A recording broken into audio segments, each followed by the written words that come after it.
Mike. What's up? That was good timing. It's like we rehearsed that. We did not. Can you believe it's been a year since we did Hobby Palooza? Well, almost a year. Yeah, 2020? 11 months, and we're back again for another round of this stuff. Part two. Part two. I'm excited. Look how excited Norman is in the background. Yeah. I can even pet him kind of sort of virtually. That's weird. He's back there just chilling out. Do you remember like the Tamagotchis and the Gigapets and all those little like pets, that whole I was talking about that with my kids the other day. I'm like, there was this wave of technology that came out. Gosh, what was that? 25 years ago now. And they're like, really? That's kind of dumb. I'm like, oh, you just wait. It'll be back. I promise. I'm sure it'll make a comeback like all things. Yes. Anyway, Palooza, man. I'm excited. This is the kickoff show. Hobby Palooza 2021. We're going to basically help you understand what's going to happen this weekend. We have some great sponsors, insanely good content coming your way. And we got some good giveaways too. All those boxes behind you were courtesy of a lot of great sponsors. So all that stuff going to be given away throughout the weekend. Stay tuned. Yeah, buddy. Where do we start, man? If you were to compare last year versus this year, first off, what would you say is kind of the big difference heading into 2021 Palooza? I think people are excited about this. It's just a great opportunity for people to come together and have a reason to hang out. Not that we really need a reason, but like last year we needed a reason. You know, no national was happening. It was like, hey, we really need something to bring the community together. And so it felt like all the kind of stars aligned, and it was really great. This year, it's more out of, hey, let's keep this going, and let's just celebrate the community. Let's celebrate the hobby. Let's celebrate the national coming. Let's do all of this stuff, get everybody pumped up, excited. And hey, why not just do 24 hours straight of, or not straight, but 24 hours of live streams for content creators to kind of just do whatever they want, have the freedom to have on guests and involve other people. And I mean, we have 24 hours of content, but it's going to be a lot more people involved than just 24 for sure. Yeah. When I was looking at the kind of the list of, first off, the list of topics, and then the guests that each content creator was having on, I mean, most people have 3 or 4 guests coming on their show. And it's like, when you add it all up, we're talking 50, 60, 70 people involved in this one weekend of content. Yeah. And we got people that couldn't do it last year that are able to do it this year, people that did it last year that couldn't, for whatever reason, do it this year. So it's going to be a great mix. Lots of the staples in the YouTube sports card community are going to be participating. So it's going to be fun as always. Yeah, absolutely. It's funny. I kind of chuckled when we were talking about getting this scheduled, and then you were like, hey, I'm building out the list. I'll have this thing filled in 24 hours. And I'm thinking, yeah, right, whatever. And no joke, you call me the next day and you're like, hey, we got 1 spot left. Do you want it? It's like, wait, what? How do I not get a spot? Impressive how fast you're able to fill this thing, man. It's more that's more of a token of the people that are involved in this community and how much they love being part of this community, and they love helping each other and working together to put on an event like this. I mean, look, Ty, I'm not going to lie. You do a ton to make this happen. You built the website. You worked with connections with Tops. It takes a village, and we have a village, and that's what's wonderful. Yeah, for sure. Well, it's a good segue into who our sponsors are this week. And we've had a lot of people reach out to sponsor the event, and Tops obviously led the way. They helped us a ton last year with sponsorships, and they ran a couple of the breakout sessions. They're doing the same. In fact, following this conversation here, we're gonna show you an interview we had with Tops last week. Because of the All-Star game, they could not join us live, so we pre-recorded a session with some brand managers at Tops as a kickoff today. And I thought the conversation was great. I don't know what you thought. I did too, very much. Yeah.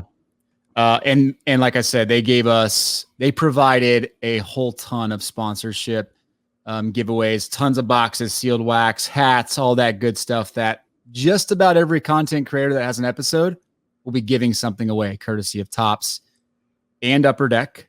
Upper Deck came through, provided some fun stuff. Star Stock is involved. Star Stock is sponsoring tomorrow's sessions and doing a live break, full-on giveaways during the after party event, and then some other sponsors on Sunday we're excited to announce on Sunday. So all in all, man, I mean, what can we say, right? We're not getting anything out of this. We're just trying to hook up people with as much as we can from some of the great people in the hobby. Don't forget a Card Hedger. This year as a sponsor, which is great. You're going to be seeing an interview that I did with River, who is their CEO, after the Tops interview. That'll be great. You can learn about Card Hedger, watch it. There's a promo code to get basically 5 weeks of Card Hedger, a pricing tool, for free to try it out. So encourage you to watch that, learn about that. That'll be great. Just to clarify, it's cardhedger.com. They're called Card Hedge. Touche. Fair enough. Touche. We keep doing that to each other because we were typing in cardhedger.com and using the platform. The platform is pretty cool. I'm really impressed with what they're doing over there. So we're excited to provide you guys 5 weeks of that as a trial. So for sure. Yeah. All because of Hobby Palooza, right? Exactly. It's funny how that came about, right? A couple of folks over there at Card Hedge were like, hey, we loved Hobby Palooza last year. Our tool, our platform is ramped up to a point where we can promote it now. We just want to do it at Hobby Palooza. Let's roll this thing out of Hobby Palooza.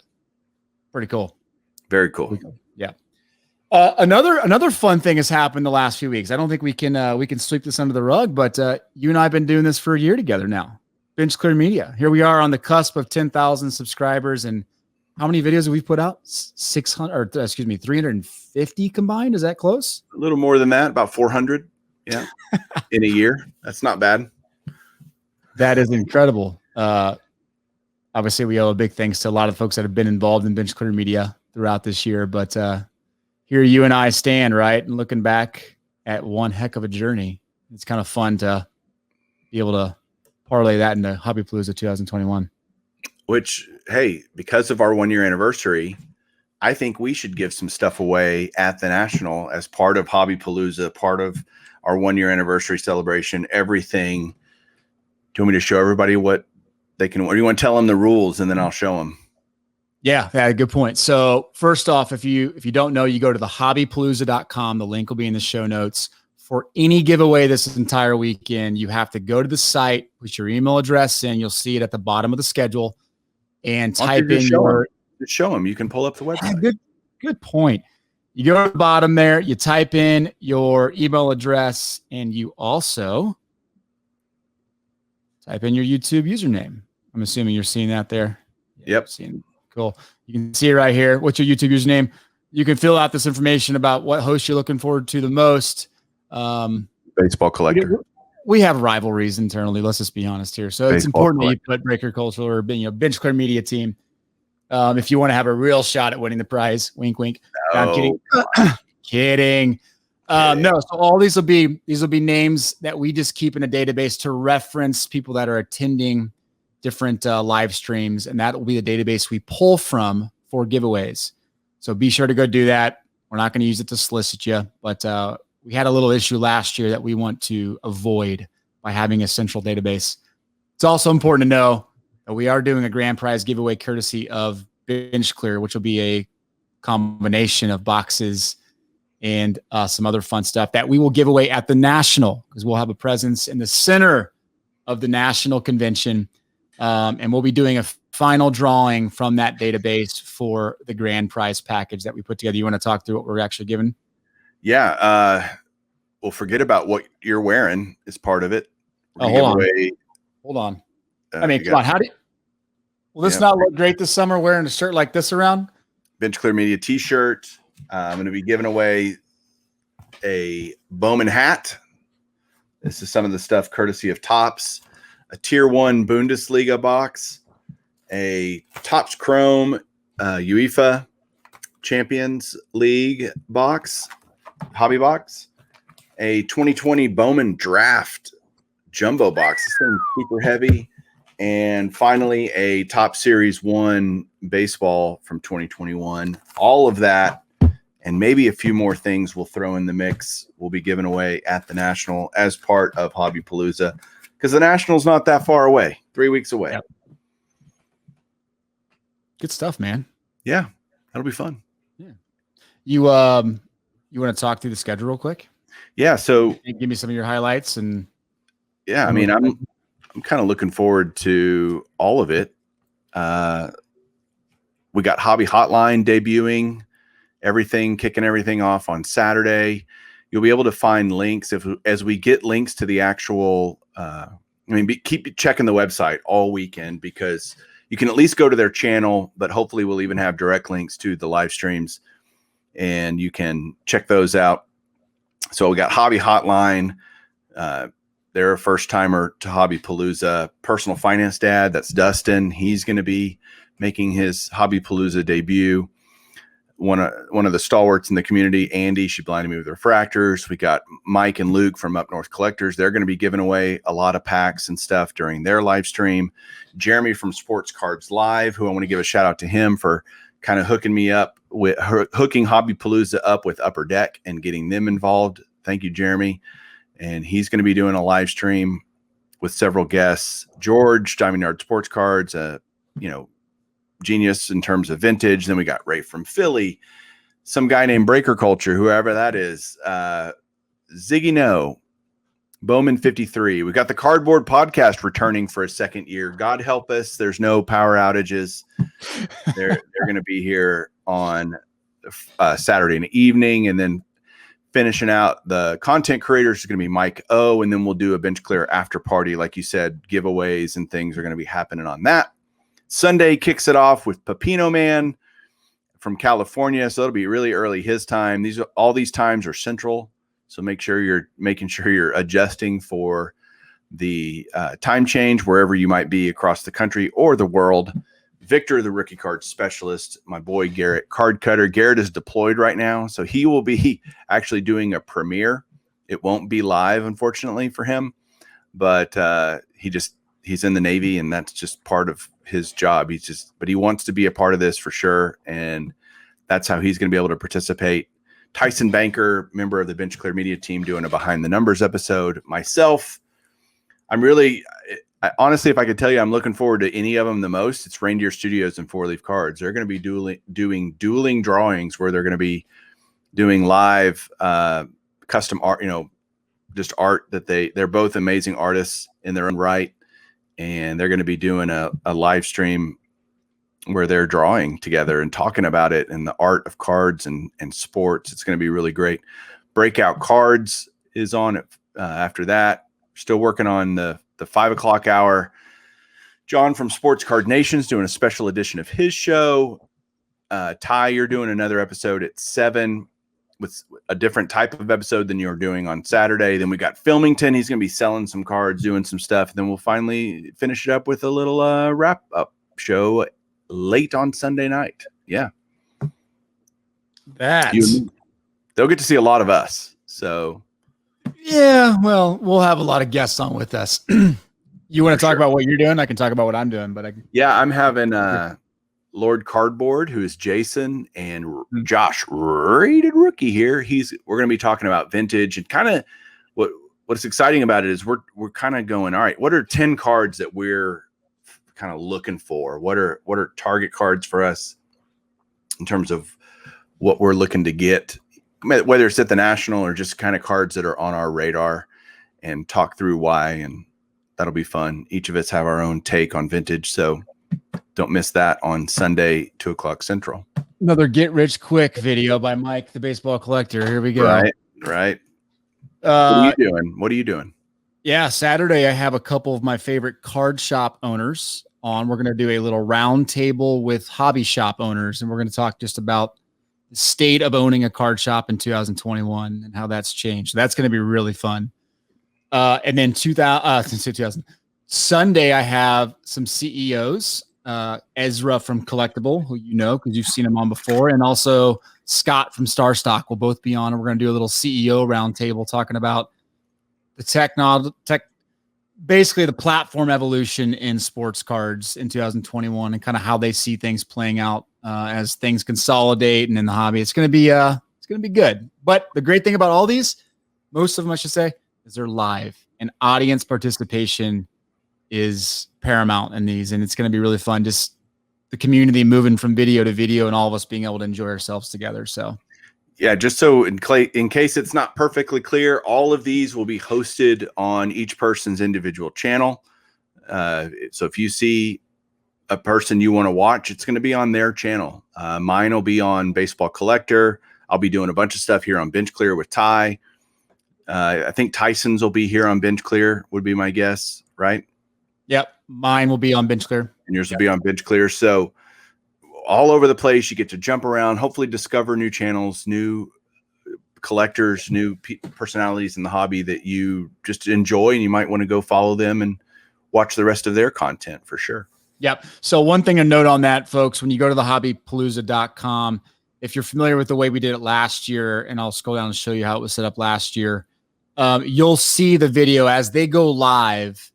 The video will be embedded on the page. So if you wanted to hang out just on the hobbypalooza.com and watch the videos, you won't be able to interact that way, but you will see the videos themselves here as you go on throughout the day. So just kind of keep that in mind. You don't have to scramble around and find the links to their pages. We got them here for you.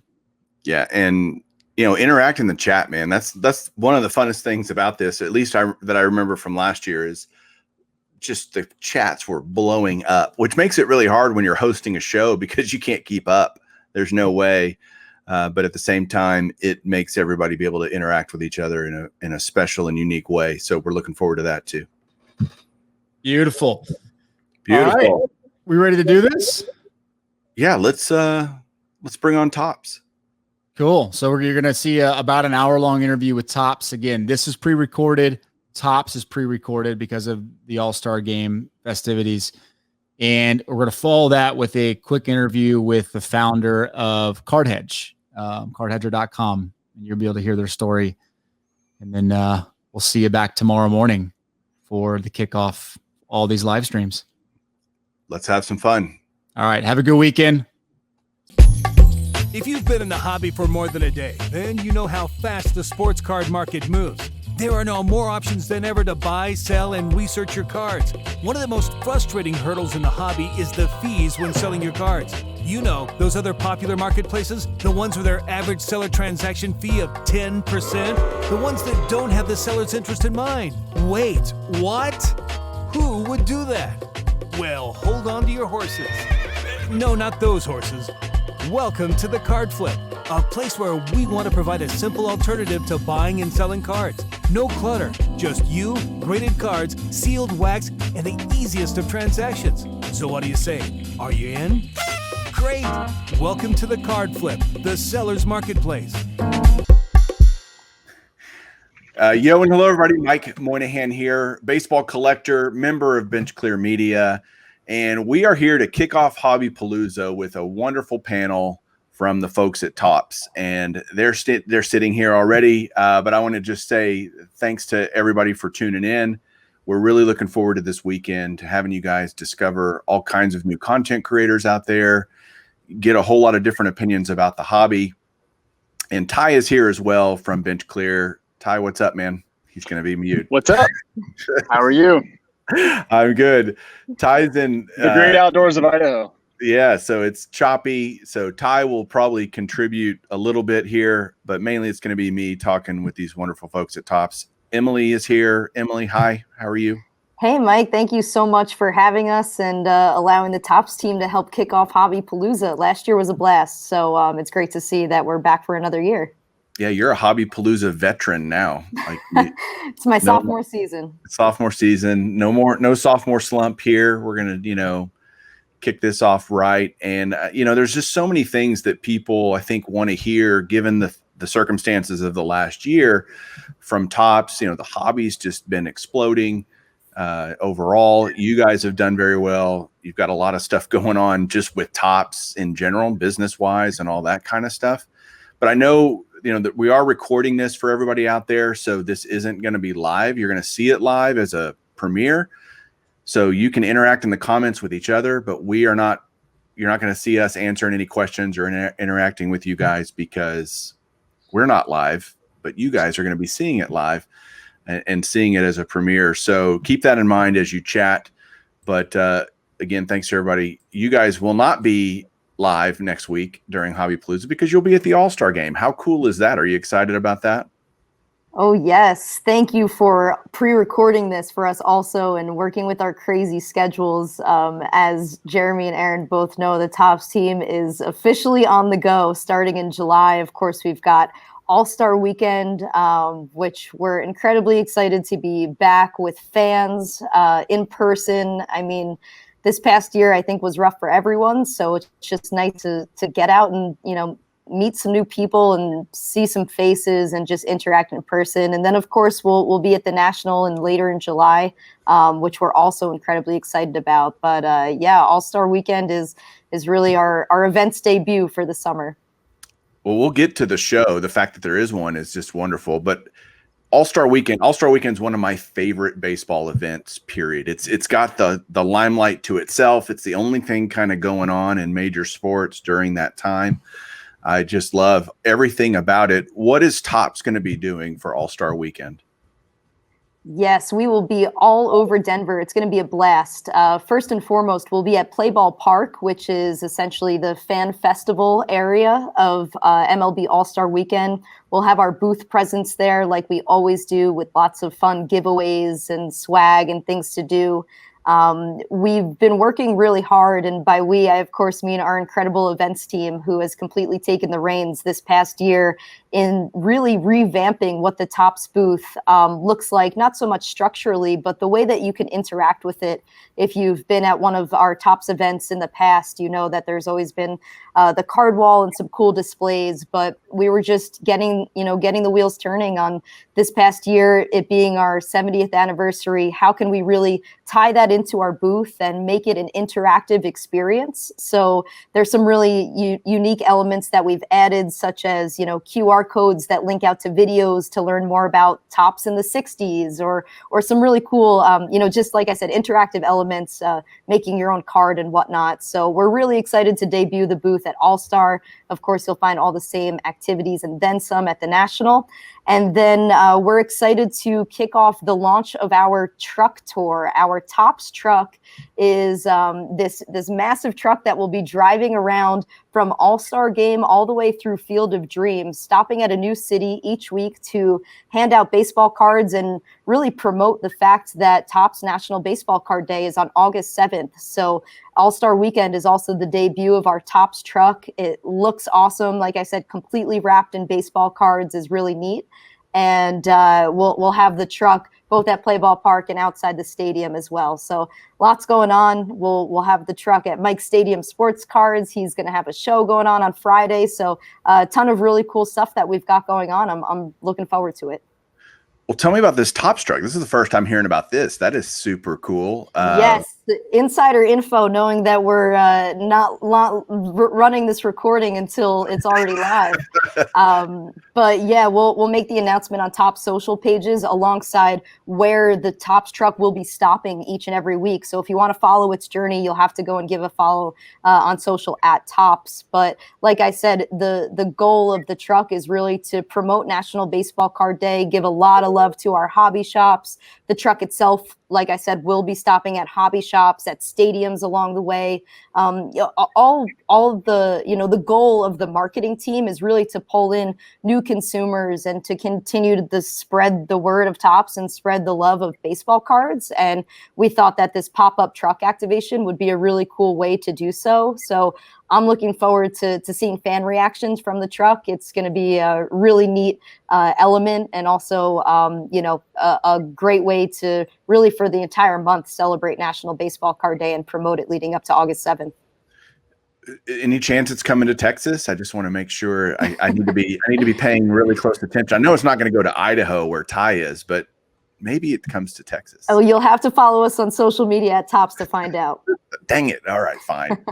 I thought I could get at least a little heads up, but that's all right. That is so cool that y'all are doing stuff like that. And I guess it speaks to what the hobby's going through, this explosion, this kind of new wave of excitement surrounding the hobby, happening in a time where you were relatively restricted on the things you could do outwardly and in public for so long. It's kind of happened very organically within the community.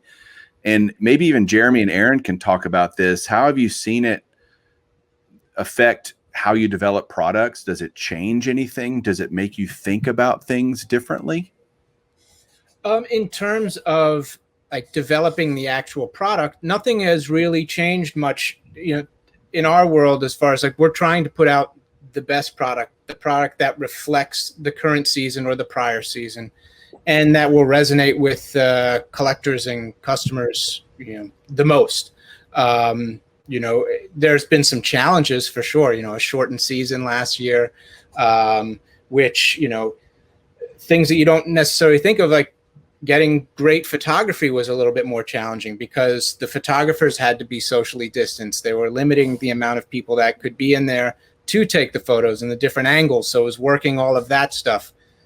Players with masks, without masks, how best do we want to portray the prior season, the season during 2020.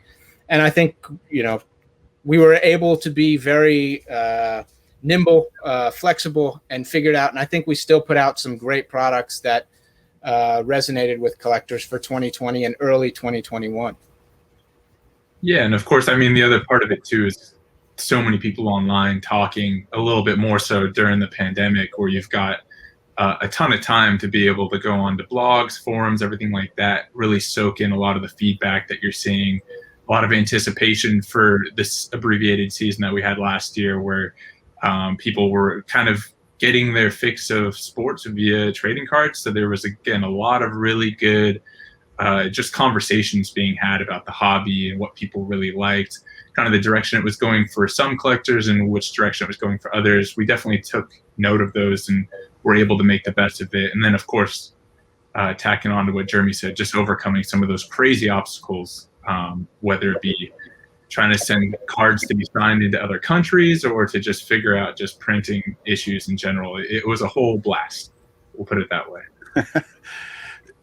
Real quick, Emily, do you want to introduce our other two panelists today? I forgot to do that. We just got into talking, and so that's what happens when we just start chatting about baseball cards. It goes from there. But yes, please let me introduce Jeremy Fullerton, who's our brand manager that has been at Topps for quite some time. And Jeremy really handles a lot of our baseball product, notably our flagship product, which he mentioned it was challenging. It was really challenging this past year. So Jeremy has led his team through battle and made sure that we got series one and two out, and did a phenomenal job. And Aaron Abrams has been heading up our soccer product, really. And please, they do a lot more than what I'm mentioning. So take that with a grain of salt. But soccer has become huge for us, huge for Topps, and huge for collectors. And Aaron has been one of the driving forces behind that. So while I get to sit here and talk about all the cool things that they're doing, they're the ones actually doing it. So they're super knowledgeable, and I'm glad to have them on this panel with us today. We are glad too. There's a lot of baseball fans and certainly soccer fans, which, Aaron, first question, surprised, not surprised, is sorry. Thanks for distracting me. Surprised or not surprised at the explosion, specifically in the soccer market, and seeing that do what it's done? Not surprised in the fact of just what soccer is globally. It's been a powder keg that we've just been waiting to see it explode. Surprised in that it took a global pandemic for it to happen. Unfortunately, that was kind of the lighting of the match, but it's blown up into this entire beast that just we're really excited to sink our teeth into a little bit more and see what comes of it. It really gives us a whole new stable to play with, kind of new concepts we can play around with, whereas baseball may be a little bit different, a whole new market to tap into with European collectors now, not only coming in from the soccer side of things, like we're talking with F1 too, there's a whole European side that's just now starting to touch into trading card collecting, whereas before it was more of a sticker market. So you're getting to really play to them too, and you're starting to see that even come over into the baseball side of things, which will be a really unique and new development for us as well. So that's a fascinating dynamic you're talking about. Like you said, in Europe, it's more of a sticker market, or traditionally had been. Are you seeing, what would you say percentage sales of soccer cards is done domestically versus globally? I mean, I don't know necessarily percentages, but I can say that it's definitely grown exponentially over this just last year. I'll say that there was never really that market as much. You're making European products for North American audience almost consistently, and now we have a more global approach because that's exploding in its own right. So it really gives us, again, more clearance to open it up a little bit more and get a little bit out there with some of our features and designs. What's the distribution method in Europe? Out of curiosity, I've never been there, so I don't know if there are hobby shops there, if it's at stores, retail kind of stuff. How does it distributed? From what I understand, I don't have a fantastic grasp on it because we have our European team that kind of heads it. We give them their allocations, and then from there they can kind of figure that part of it out. But from what I understand, they don't have as many big box retail stores like we have here, but it's more just like your almost like pharmacies, even just like little places where they can get it in. You'll find it pop up at random places, and then again, it's these really niche hobby markets that people have in these different countries. Right now, a huge resource for people is our Topps.com website that helps people to kind of, if you go there, you can buy it from a bunch of different domains that we have hosted in the UK, in Germany, in Spain, everything like that. So they're really centered for those people that maybe don't have a hobby shop next to them too. So what was it that maybe kind of made you have this epiphany of, oh my gosh, the powder keg has exploded? Was there a moment in time or some product release that just made you go, okay, here we go? Well, I mean, just the hype around Erling Haaland, I think he was the lighting of the match, to be honest. There's always been prospecting hype in baseball, as we know, and in other sports, football, basketball, we already saw that pop off this year. And then people were starting to get on board with that, with what people think might be the next big type of like Messi or Ronaldo type player, generational talent, Erling Haaland. And of course, we have the exclusive Bundesliga rights. So everyone's anticipating him coming out, and that even before we went into pandemic mode, we had events where we were talking with some of the dealers, and they're starting to talk about Haaland, and there's buzz coming in from there where you maybe haven't heard of that before. But then you realize that this kid's for real, and I think everyone just kind of noticed that globally as well and want to have a piece of his kind of origin story. So that's kind of where I think really started shooting all this out and creating like a really big fervor for the soccer market in general. Yeah, it seems like soccer is there's just kind of the really, really elite players and then kind of everybody else is what it feels like, at least from a North American perspective. Certainly probably not locally in there. If you're a fan of Man U or whatever, you're going to love all the players on that team. Unlike baseball, where it's kind of they like everybody, and there's just less concentration maybe in the big names like there is in soccer. Do you see that dissipating a little bit, that concentration?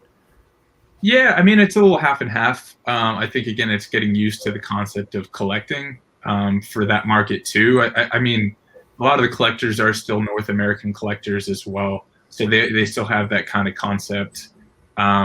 Weirdly enough, it's almost more nationalistic, I would say, to a degree too. People have more that, again, that concept of I collect American players because I'm American, and I think that there's a lot of value in that too. And to say that someone in Germany can now collect their favorite German players, someone in England can now collect their favorite English players, And again, with the more global concept of soccer too, and all these different like European events like the Euros, which are happening right now, the Nations League, even the World Cup coming up, it's just going to create more and more for those people to kind of get into that collecting market as well. Jeremy, let me switch gears to you for baseball a little bit. Obviously, the baseball market's done very well. All markets have done very well. You can't find a box anywhere at Walmart or Target, and the prices are crazy at your hobby shops. So your releases that are coming up over the next couple of months are some pretty long-term popular releases, right? You got Gypsy Queens coming up, huge, great deal. What else do you guys have coming up down the pike that you can talk about? Well, coming up, Gypsy Queen and Ginter, complete sets are coming out soon. Stadium Club just came out. Diamond Icons, which is a really cool looking set that's about to come out too. Aaron, jump into. Aaron also handles all of our Bowman branded stuff too. So nice. Those are the ones that spring to mind that are recent and or coming out very soon that are exciting. Some of the long-standing brands. I think even complete sets are going to be something that people are going to try to chase after. With, like you said, people are having a tough time finding cards. Sometimes the complete set is the best way to get all of the cards from Series 1 and Series 2.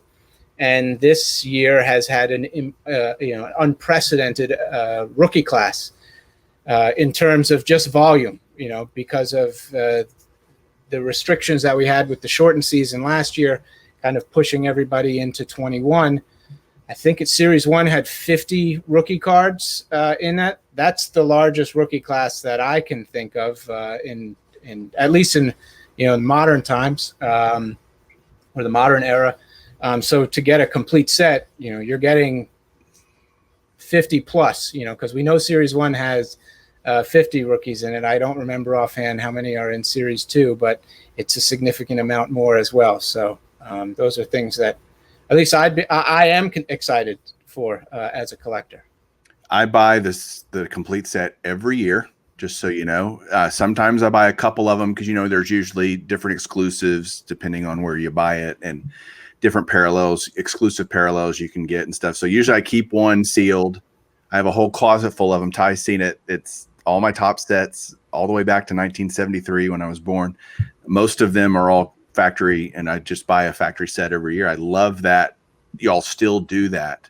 That is great for collectors like me, that I just want the whole set. Thank you very much. One stop shop, one hit, be done with it. I think that's cool too, Mike, to just jump in here about collectors in general. What I have noticed, and of course what remains true, is that everyone has a different way of collecting, and everyone collects for different reasons. And some people think their collection is complete, while others think a collection is never, ever complete, right? So it's almost these different ideals that you bring with you into collecting. And that's, just along the lines of getting to be at our events again. That's something I ask anyone who comes by the Topps booth, is just, what do you collect? How do you collect it? Why do you like to collect it? Because everyone has their own unique story. And while you love to keep them sealed, I can't sit in front of a box for more than 30 seconds without ripping it open. That's the fun part about collecting and having so many different types of people in the hobby.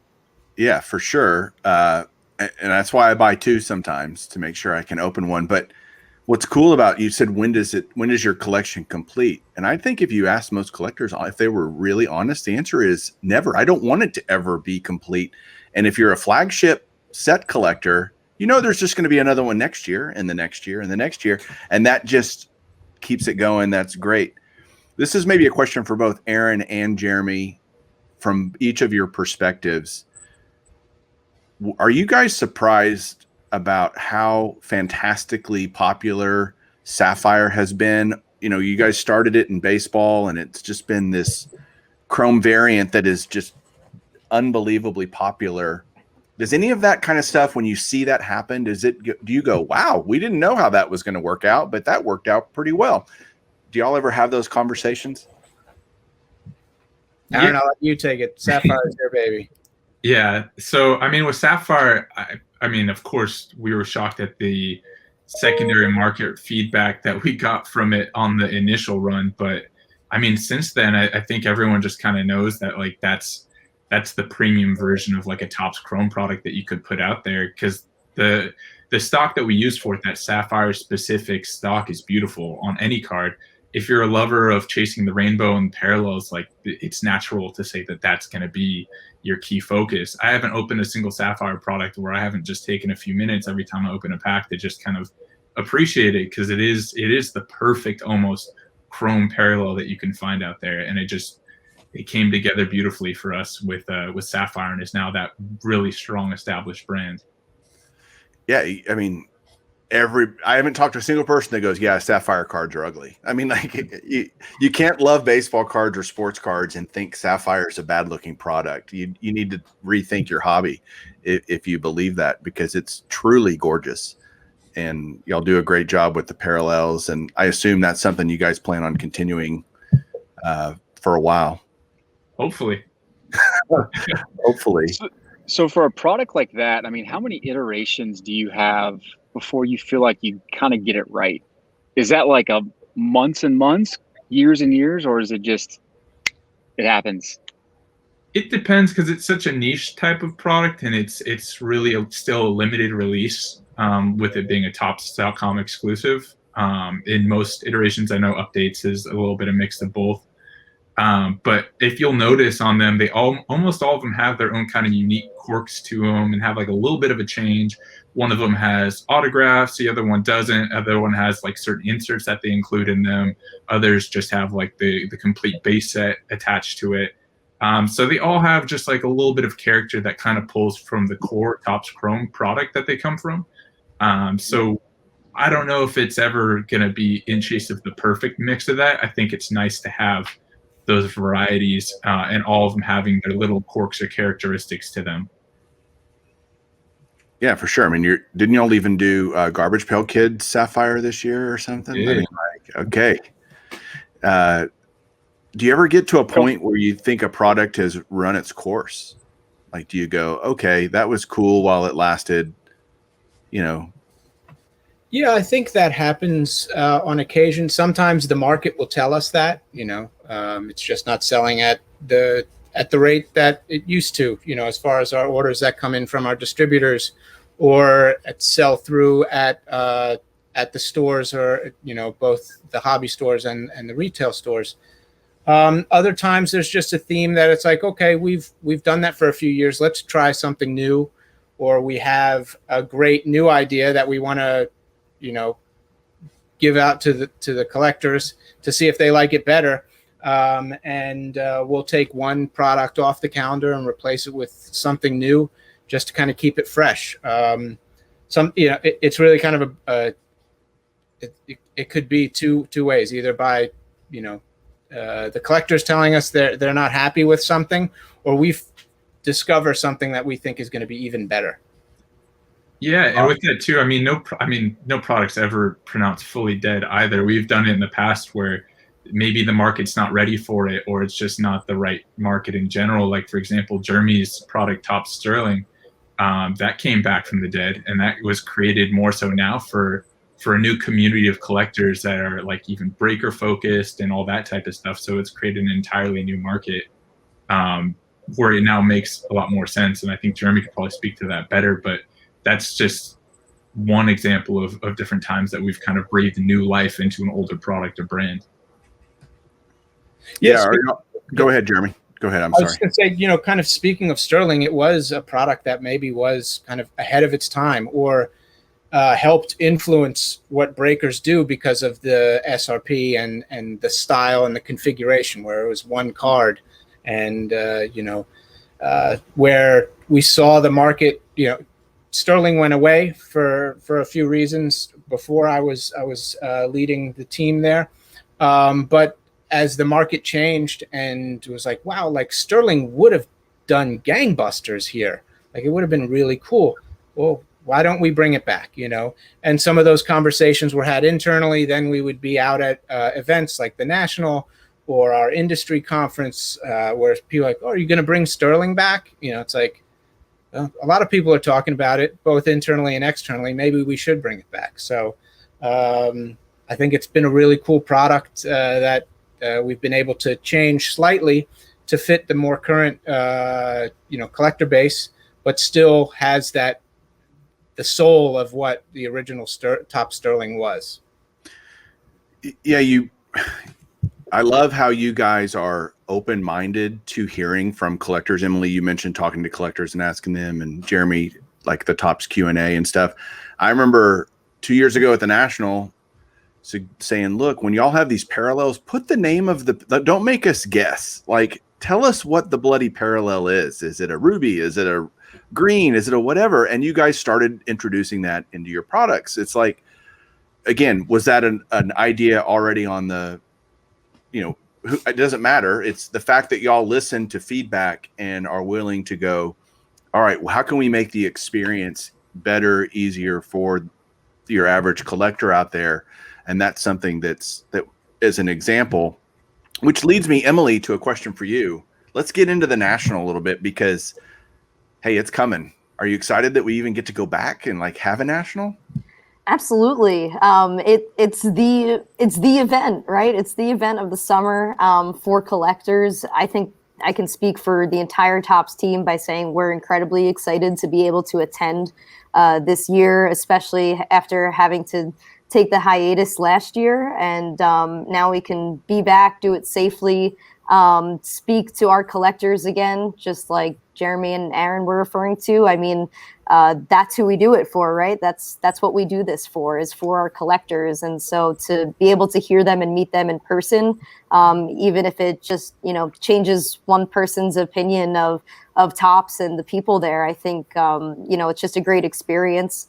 Of course, we're going to have all the traditional exciting events that are happening at the Topps booth, from appearances to, I believe, a wrapper redemption and giveaways, prizes, really all that fun stuff. And as I was mentioning earlier, All-Star Game is really the debut of a booth that we've been working hard on to pay some homage to our 70th anniversary. So I hope that collectors swing by and really just actually appreciate the structural booth and the design that went into it, because the team's been working hard. We'll have our card wall there, which is one of my favorite elements of our events in general, our mobile card wall. So we're really looking forward to it. We're going to meet a ton of people and hopefully see some old faces, but some new ones as well.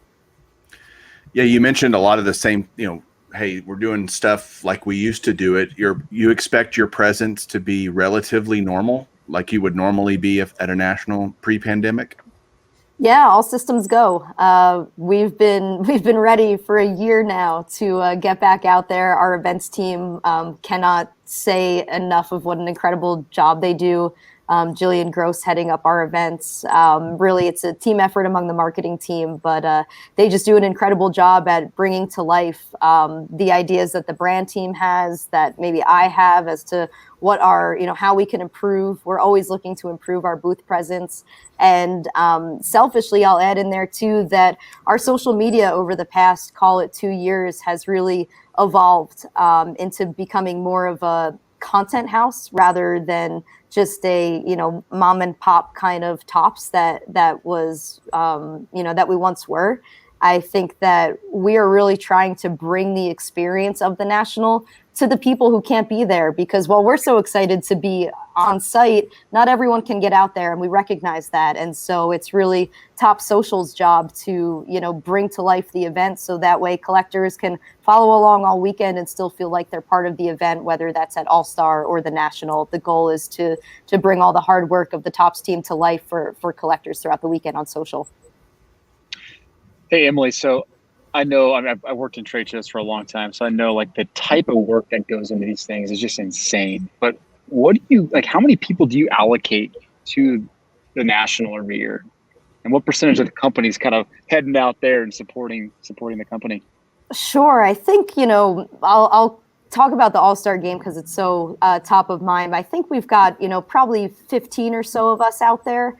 Of course, we have the booth shifts all set up and making sure that we have coverage so that way people can come to the booth, ask questions, purchase packs, whatever it is at the booth. So, it's a surprisingly small team. I think when you put it together in the grand scheme of events and what actually goes into events, the marketing team itself is small but mighty. We get it done. And it's surprisingly small, but I think it's also really nice to be able to bring, Jeremy and Aaron and their teams really to these events so that way they can see firsthand, what our collectors are experiencing and who they're creating these products for. That's also an important experience to have just as an employee, knowing where your product is going, who it's going to, being able to actually talk to the people that are consumers of the product. So it's always nice to, get more than just the events and marketing team out there, but have the brand team on site. And, from a content perspective, we're really, going to actually have some dedicated folks on site capturing content throughout the weekend, turning around videos for posting on social. And like I said, bringing to life the event really in a way that I don't think Topps has ever really had that sort of dedicated resources before. So that's something I'm looking forward to as well. But National will be great. We'll probably have a bit of a larger team than at All-Star since our booth presence contains certainly a bit more than our All-Star game booth presence. And we're excited. We talked earlier about this, but does that include bringing back or making sure that you guys have the Topps Q&A? And if so, when do y'all expect that to happen that week of the National? Yeah, I think the answer is trending towards yes. We're going to have our Q&A, though I'm actually not sure if it's been completely confirmed yet, but just being part of the group putting together the show.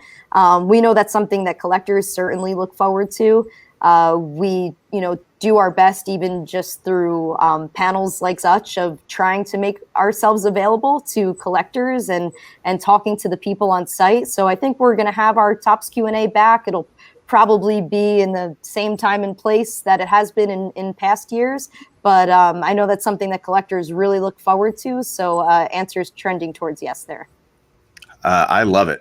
I absolutely love it. It's just a cool, I'll use the word intimate, even though there's hundreds of people in the room. It's still a very unique experience to hear directly from all the people at Topps and literally be able to ask questions. And some of the questions you guys obviously can't answer for a myriad of reasons, but you try. You're not trying to dodge stuff intentionally. I know that. And you want to help collectors out and get answers to their question. I just think it's a great thing that y'all do at the National. And you're going to have like silver packs or special National cards that you're printing only for the National. Any kind of cool stuff like that? Yeah, I think if Topps has done it in the past, you can expect it again, for sure. So not as sure exactly what that looks like. Again, I'm a little bit in all-star game mode right now. So forgive me for not having all the nitty-gritty details. But if Topps has done it in the past, especially in 2019, I think we're really trying to replicate our presence, but also improve upon it. So a lot of what we did in the past, you'll see come back again, either in variations or changed a little bit. But we know how much that means to collectors to be able to get stuff, whether at the Q&A or just at the booth in general. So we just try to provide the best experience possible for everyone to be at the show because we feel a responsibility in doing so. Definitely I can't say enough how hard our events team works, of our various events and Transcendence all happening within a span of a few months. They're on the road all summer. And, at the end of the day for them, it's just how do we give the best experience to someone who has been there 20 times, who is coming for the first time? How do we just give the best experience to our collectors? And I'm excited because I think you'll see that shine through this year, especially. Heck yeah. So, Emily, you continue to impress me with how well your pitch is. It's so good. You got the stuff down. So good. We will also be at the National. We'll be sharing a booth with the awesome card shop out of Las Vegas. We'll be recording all day. So hopefully we'll get to see some of you folks there and we'll get you in. Yeah, you'll have to come say hi. We will be there. Absolutely. So let me ask a question about the market as a whole. I'm kind of curious because, you hear all the chatter and stuff about production issues. You got the retail issues. Can you kind of help people understand kind of the reality of what's actually happened with supply chain issues to kind of getting it out into the marketplace. Because I still think folks are a little bit jaded and they almost think the manufacturers are hiding something. And in reality, like, I don't think that's a situation, right? It's just been a really tough past year. Can the three of you maybe chime in on that and help us all understand it? Yeah, sure. I'll take a first stab, but I that's exactly what it's been. It's been tough. These guys know it better than I have. They've had to deal with production, issues, being able to actually get someone to print the cards, ever-changing street dates for products. There's been a lot of challenges, many of them directly related to an effect of COVID-19 and really the, how hamstrung we were by COVID and some of the restrictions there. So while the states have opened back up and we can safely be around each other without masks, our production and shipping issues still remain. I think that's something that, again, we're not hiding anything. We want our collectors to get the product. That's at the end of the day. We want to get product in our collectors' hands. And so we definitely appreciate the patience that everyone has this past year and as we worked through a lot of the challenges. But yeah, definitely still navigating some of what we've been dealing with over the past year. It's gotten a lot better. So I think we're trending in a positive direction, but still have some to catch up on. I'm not sure if Jeremy or Aaron have anything quite to add to that. Yeah, I think it captures most of everything. The market, we all know, was trending upwards prior to COVID shutdowns and all of that, and so that was already a slight challenge of like, oh, we need to make more cards, we need to get more autographs, we need to get more relics, to make memorabilia cards, et cetera, et cetera. Then as, different areas of our suppliers had to shut down because of outbreaks in their areas, in their facilities, et cetera, regardless, things had to stop at different parts of production in different parts of the country. And, so we're still alone. That alone would have been challenging, but it would be challenging in itself. But then the market continued to trend upwards, snowballing the effects of things. And I think we're now, as Emily said, everything is back open. We're figuring out new and creative ways to make the cards, in different places, finding new partners to work with.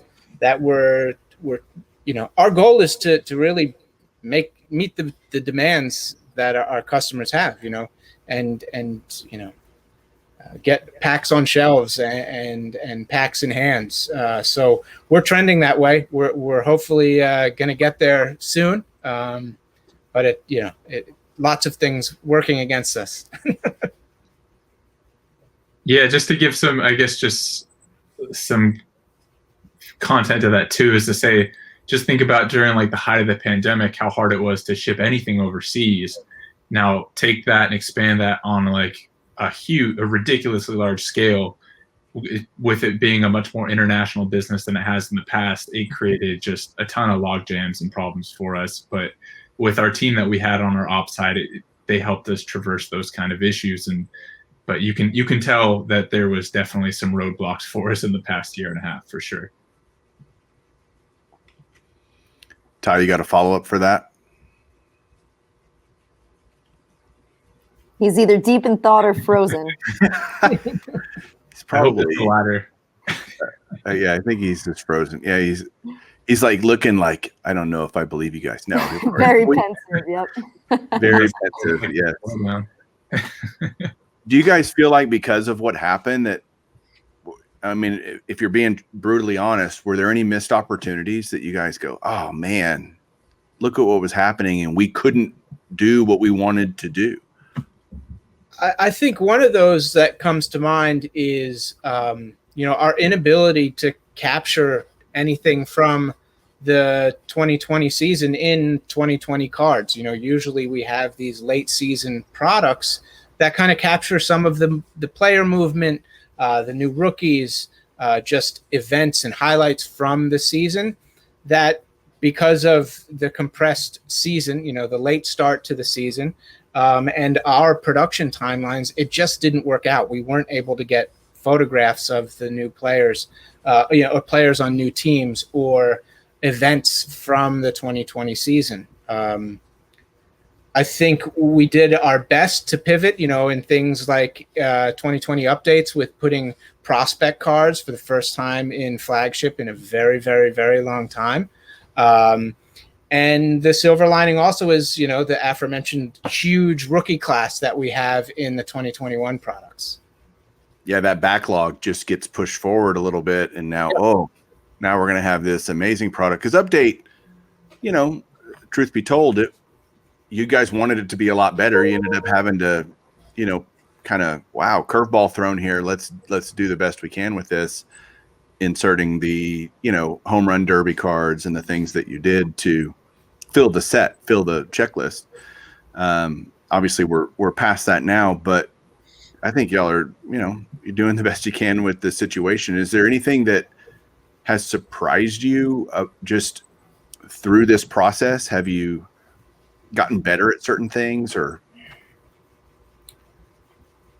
I think we've definitely gotten better on just creative elements and ways that we best reflect baseball or the sport, the license that we're covering. We've had to be more creative. We'd have to think about new ways to express the excitement of the different sports and resonate with collectors. And a lot of that does come from feedback that we get from the Q&As and from being at the National. Like, please come up. Like, my entire team and Aaron's entire team are going to be at the National, and I want to hear your ideas. Sometimes it confirms ideas that I've had that I haven't shared, some that I've shared with Aaron, and we're like, I'm not sure if this is, and then others it's brand new, and then it spurs new conversations and new innovation within the brands.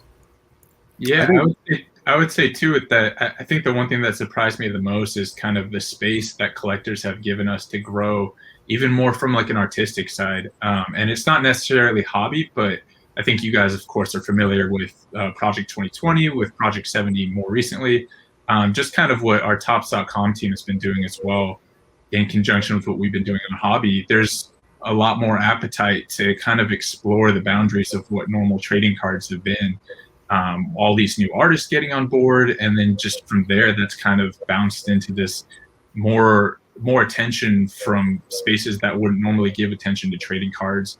We have our cards popping up on Fox's baseball broadcast every single time they come up, and you see these like artists that work on it giving their little insight into what they collected, how they like making these baseball cards. It's super cool and super new for us too, and I think it's a really exciting space to kind of explore more and to kind of grow in as well. What's Project 2020? I'm just kidding. Totally kidding. I think every American owns a Keith Shore Griffey, so that's all right. Americana now. What's that? It's Americana now, man. It's going to be to mantle in the next 50 years. That's right. There's less 52 Manos maybe than Keith Shore Griffey's too, but I don't know. Look, Project 2020 was a great idea. It hit like at this there was this perfect confluence of circumstances that made Project 2020 what it was. Ups and downs are what they are. That's going to happen probably with anything. But when you have a product, usually like Jeremy, you're working on Gypsy Queen, right? And that's going to have a finite shelf life, right? And then you move on to, Ginter or whatever's coming down the pike. You're always like, what's next? You got Project 2020, Project 70, these ideas. These are year-long, 10-month-long products that are going to be released in stages via Tops.com. There can be some collector fatigue, right? I mean, let's just be honest. You get excited about a product and you're going, wow, this is awesome. Gypsy Queen looks really cool this year. Or Stadium Club, I always love Stadium Club photography is like the best there is, period. And you go, man, I want to see all the cool photographs they're going to use for all the key players and whatnot. And but that moves, collectors have very short, memories. They just move on quickly. And they're like, what's next? What's next? I don't know that that's necessarily a positive thing or a negative thing. I just think that's the reality of the collector market. And so this is giving you feedback that you're not even asking for, but hey, this is kind of part of it. And I love the concept of Project 70, Project 2020 especially. And I love that the artists have a little more freedom this year to kind of create the cards they want to create, obviously within, some guidelines. I'm friends with Blake Jameson, and we talk about it, and he loves it. I mean, he absolutely loves being a part of it. He loves what that allows him to do as an artist and create things he would never create otherwise. You're giving an avenue, and obviously there's a market for it. People are still buying them every day. And so, but again, my caution would be too much of a good thing is not a good thing, right? You gotta, but that's y'all's job to try to figure out when is enough. When do we go, okay, we may have overdone it a little bit. And I'm not even going to, you don't need to answer that. It's not a question. It's just more of the reality of any market, of any product, including sports cards, right? You've got to go, all right, let's see how this goes. And I know y'all are malleable that way and willing to, shift gears if that needs to be shifted. But, man, I guess Ty's left us. He's decided that was enough of this conversation. But I think to that point, as far as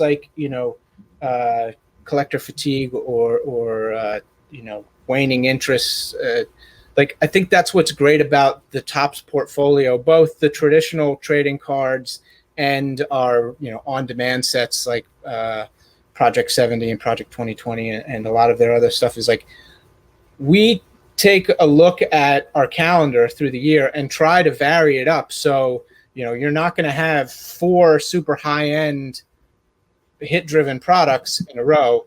You're going to have a flagship. Then you're going to have a heritage style. Then you're going to have a high-end. Then you're going to have a Ginter, and so there is that. So when maybe someone's, okay, I can't open up another pack of Stadium Club. I'm just tired of it. I've opened up 17 boxes. Well, great. What's next? Oh, Diamond Icons. It's a very different product.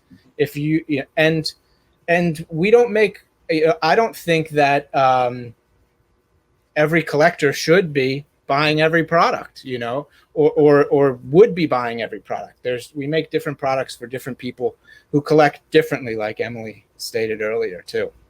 Yeah, I'm a heritage guy, by the way, and I would love to see, just put this in the little suggestion box, a heritage complete set, factory set would be, heritage is a huge brand in the collecting world. I mean, there are heritage, it's now a 20-year product, right? It started in 2001. Yep. So that would be kind of cool to see a heritage complete set that I could just go buy one and buy a few boxes for fun, just to rip them, but just to get the whole set would be awesome.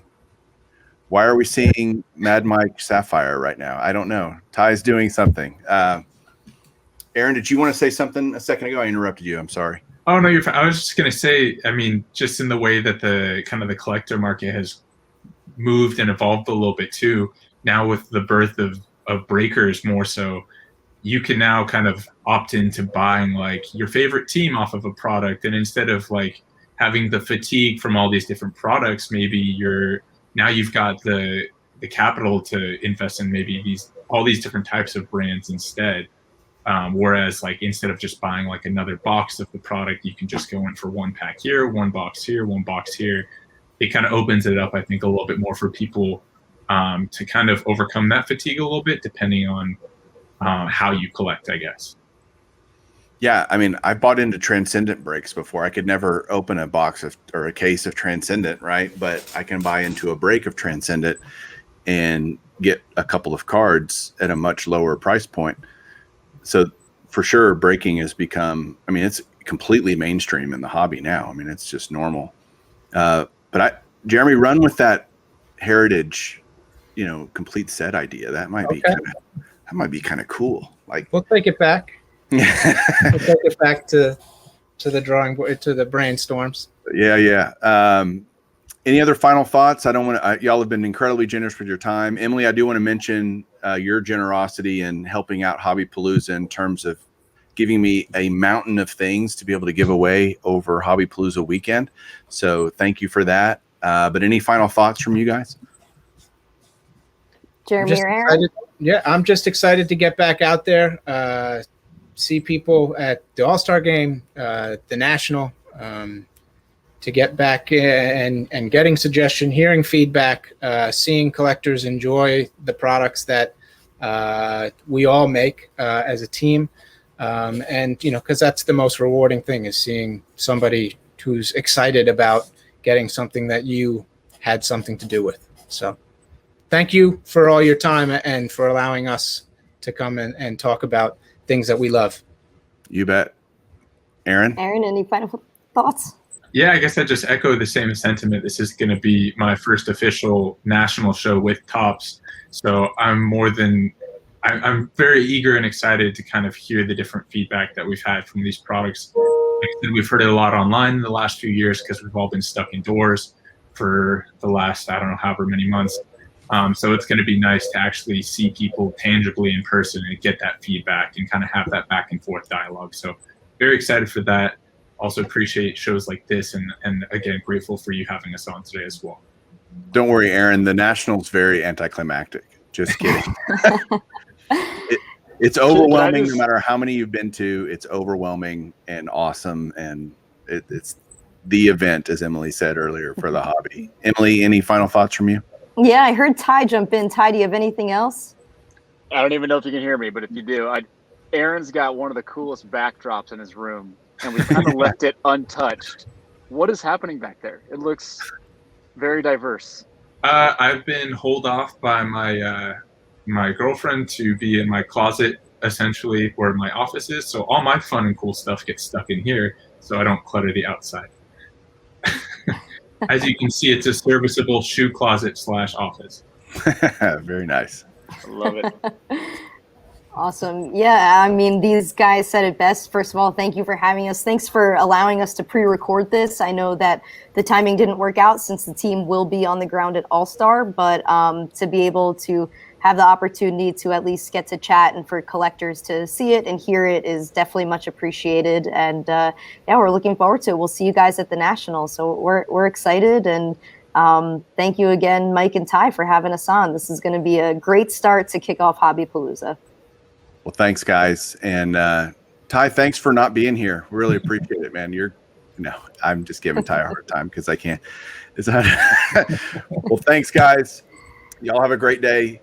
Everybody, check out the rest of the weekend. Go to thehobbypalooza.com. You'll see the whole lineup of everybody that's going to be putting out live streams Saturday and Sunday. We'll see you in the chat. Y'all take care. Thanks, guys.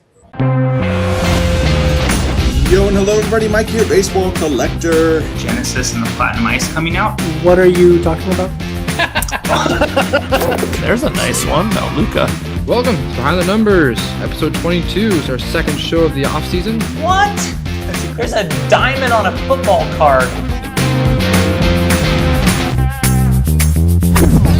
And I'm the first to admit that I can be a little obnoxious, but I got a bunch of these things. You know, the hobby is a very generous community, and it's fun to be back in it. Number one, most important lesson I've taken away, we're just going to skip to it.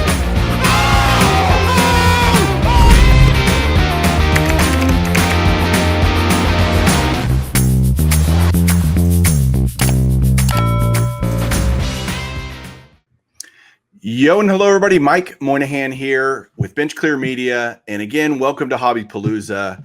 Hopefully, you're going to just have a great weekend, enjoying lots of content creators doing all sorts of stuff. And when we were, coming up with Hobby Palooza and reaching out to a bunch of people, we made a connection with Card Hedger. And I've got River here from Card Hedger, CEO of Card Hedger. Yes. Yep. And he wants to tell us about a new tool that's out there. I guess it's not terribly new. How long has Card Hedger been around? Tell me the genesis of it. Yeah, so we started around the early part of 2020. And, we've been building ever since then, really growing the product and the depth of the tool itself. So, Okay. yeah. So I mean, from a industry perspective, we have a couple people on board that have very deep knowledge and been around the industry for a long time. And I've been obviously a fan of cards, and since I was a kid. I think a lot of us sort of grew up in the late 80s, early 90s, or real, started with baseball and basketball and football, and a lot of those people are coming back to the hobby now, which is great. And I'm sort of one of those people. I think my background is more in the technology side, so sort of driving the technology forward, and then just trying to provide tools to bring some transparency to the marketplace. So, well, yeah, well, give me an idea then, River, of what does Card Hedger do, and what makes you guys different from the other pricing tools that might be out there? Yeah, absolutely. So, there's, as and maybe some of the listeners know, there's a few tools in the marketplace currently. We try to slightly differentiate ourselves just from a technology perspective. So, I won't go into the super details, but we provide the ability to scale our tool is going to be pretty significant. So we've added a massive amount of cards recently, around 15,000 cards in our system. As we talk about it today, we're going to probably expand to somewhere in the 30,000 card range in the next month or two. And we price everything intraday. So I think you may have seen some of the other tools, how they work, but they may do some sort of batch process or something like that. But we're essentially acquiring pricing from multiple sources across the landscape, and pricing and acquiring those prices, and then doing all the sort of matching processes underneath the hood intraday. So every 10 minutes we're acquiring prices and matching those up with cards that exist in the system. One of the other benefits that we have is that we acquire all these prices and we store them, but we also, if we don't have the card yet, that's not a problem. We can add cards and we'll acquire all the history of that card's prices across time, going back to when we sort of started acquiring pricing data. So, which is slightly different, I think, than some of the other tools. We have a fairly sophisticated matching engine, and the matching process is like sort of the nuts and bolts of how the really complex part of making this work. You have, listings across, we don't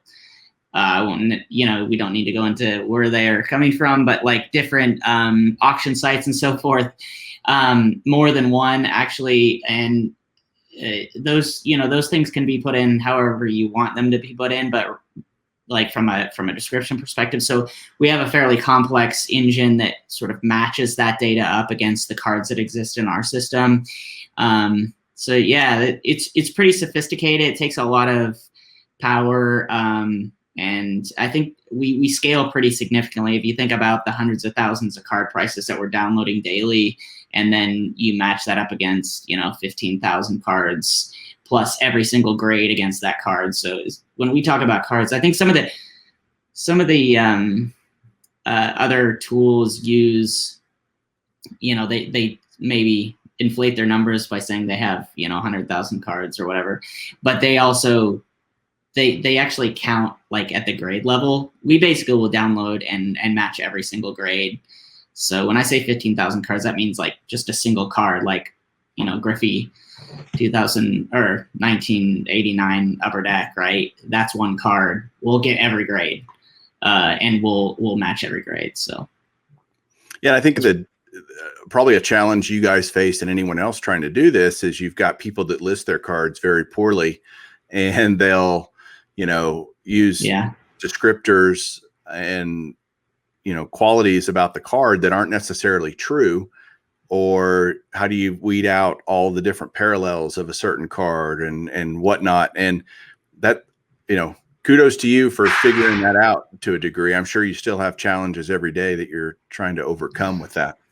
Yeah, I mean, you hit the nail on the head, right? Like, it's really people's listings that cause the most difficulty in the matching process. But, if it was easy, then there would be more tools out there that could do it well. And so, yeah, the complexity of like filtering out all that stuff and making sure you get the right thing is something that we built the system to do originally. Of course, there are some nuance and, things can go wrong here and there, but we're pretty good at identifying anomalies and cleaning those up very quickly. But it's something that's going to happen in any system where you're doing a lot of data acquisition, and really matching is the big part that is more of a, it learns over time how to match better for each card. So, yeah. How do you get a card added? Like, I assume that's great. That's a great question. But I'm a vintage guy, so if I wanted to have vintage cards in there, how do I get that rolling? Yeah, so I mean, we honestly, when we started adding, mostly modern stuff, but also a good amount of, pretty fairly popular cards, really, across a larger landscape. Now we're adding much more depth.